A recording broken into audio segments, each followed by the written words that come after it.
Hello everyone. आज की इस वीडियो में हम पढ़ेंगे कंडीशनल स्टेटमेंट जिसमें नेस्टेड इफ के बारे में बात करेंगे। मेरी लास्ट वीडियो में हमने पढ़ा था कि सिंपल इफ या इफ एल्स कंडीशन क्या होती है। आज की इस वीडियो में हम पढ़ेंगे कि नेस्टेड इफ कैसे काम करता है। स्टार्ट करते हैं इस वीडियो को with a good example.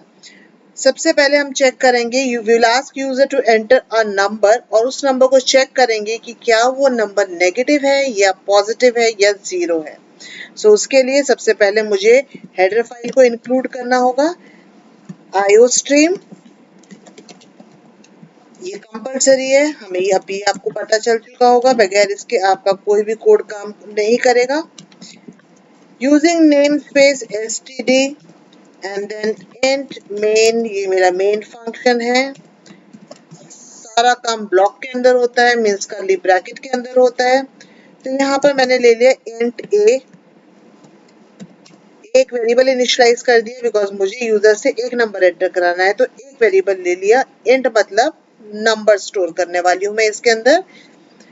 User के लिए एक मैसेज ड्रॉप कर देती हूँ ताकि यूजर को पता रहे उसको क्या करना है। तो enter any number, this is a message for user, ताकि यूजर ठीक से वैल्यू एंटर कर सके। जो भी वैल्यू है वो मेरे ए में आके स्टोर हो जाएगी जब यूजर एंटर करेगा with the help of C console input. अब मैं कंडीशन चेक करने वाली हूँ इस कंडीशन के थ्रू, क्या ए की वैल्यू जो यूजर ने एंटर करी है वो जीरो से बड़ी है। जो भी इक्वेशन होगी that you will write inside the round bracket. क्या मेरी ए की वैल्यू जो यूजर ने एंटर करी है जीरो से ज्यादा है। अगर ये कंडीशन ट्रू होती है तो मैं मैसेज डिस्प्ले करूंगी positive number, means A is my positive number. यहाँ पर मैं ये भी मैसेज कन्वे कर सकती हूँ, ए भी दिखा सकती हूँ और उसके बाद में यहाँ पर ऐसे एक मैसेज भी प्रॉपरली एक सेंटेंस, ये प्रॉपर एक सेंटेंस बन जाएगा। अगर ये कंडीशन फॉल्स होती है, ये वाली कंडीशन मतलब if condition a is greater than zero, तो मैं else पार्ट पे आ जाऊंगी।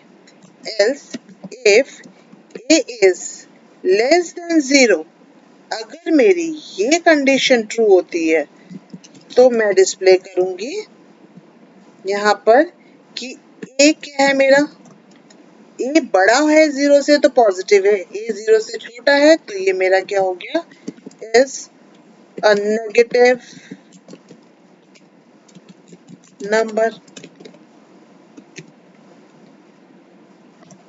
अगर ना बड़ा है ना छोटा है, अगर यूजर ने जीरो एंटर करा है तो उसके लिए again one more condition, if A is equal to zero. अब equal to is basically use for comparison. If I am saying A equal to zero, it means मैं चेक कर रही हूँ, मैं वैल्यू इनिशियलाइज कर रही हूँ ए के अंदर, मतलब ए की वैल्यू जीरो है, मैं ए के अंदर एक नंबर इंसर्ट कर रही हूँ। लेकिन अगर मैंने सिंगल इक्वल के बदले डबल इक्वल साइन लगाया, means this is for comparison operator, we can compare the value of A, मतलब मैं चेक कर रही हूँ क्या ए की वैल्यू जीरो के इक्वल है। अगर ये कंडीशन ट्रू होती है, ए की वैल्यू जीरो की इक्वल होती है, तो again I will pass a message for user एक आउटपुट के फॉर्म में कि ए जो है वो क्या है, इज जीरो सिंपली। लास्ट में मुझे क्या लिखना है, return, which is compulsory because int लगाया है। Let me execute this code. Enter any number, मैंने करा 6, वो दिखा रहा है 6 is positive number. Let me री एग्जीक्यूट दिस कोड। अब मैंने करा -7, तो इसको दिखाना चाहिए negative, -7 is a negative number. और अब मैं एंटर करूंगी 0, 0 is 0। So means my all paths are working properly. Let's take one more example. This time I will ask user, in my second example I will ask user to enter 3 different numbers and I have to find out the highest number among 3. So for that I will take 3 variables here, a comma b comma c, Now I can take these values in different lines from user, but code should be simple and short, so मैं इसको एक ही line में लूंगी. So enter any three numbers. This is a message for user. CN एक ही line में मैं user से बोल रही हूँ तीनों नंबर एंटर कर दो. So this is how you can write A, B, C in one line. User ने तीनों नंबर एंटर कर दिए. अब हम चेक करेंगे. If A is greater than B, A मतलब A की वैल्यू, क्या A की वैल्यू B से बड़ी है? एंड क्या A की वैल्यू C से बड़ी है? अगर ये दोनों कंडीशन मेरी ट्रू होती है, एंड का मतलब ये होता है कि first condition and second condition दोनों ट्रू होगी तभी मेरा नेक्स्ट लाइन एग्जीक्यूट होगी.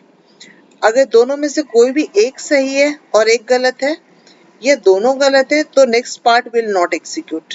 Next part means C out, this line will not execute. लेकिन अगर दोनों करेक्ट है तो ये मैसेज डिस्प्ले करेगा. इस मैसेज में मैं यहाँ पर एक डाल सकती हूँ कि ये मेरा लार्जेस्ट नंबर हो गया, ये मेरा लार्जेस्ट नंबर है, और इसके साथ एक मैसेज डिस्प्ले कर दिया कि ए जो है वो लार्जेस्ट नंबर है. लेकिन अगर ए बड़ा नहीं है तो मुझे एक बार और कंडीशन चेक करनी है, मतलब नेस्टेड इफ के बारे में बात हो रही है. तो मैंने लिखा एल्स इफ क्या बी ए से बड़ा है, एंड क्या बी मेरा सी से बड़ा है. अगर ये दोनों कंडीशन एंड लगा है, मतलब दोनों कंडीशन ट्रू होनी चाहिए, कंपलसरी है, तभी लाइन नंबर 11 विल एग्जीक्यूट.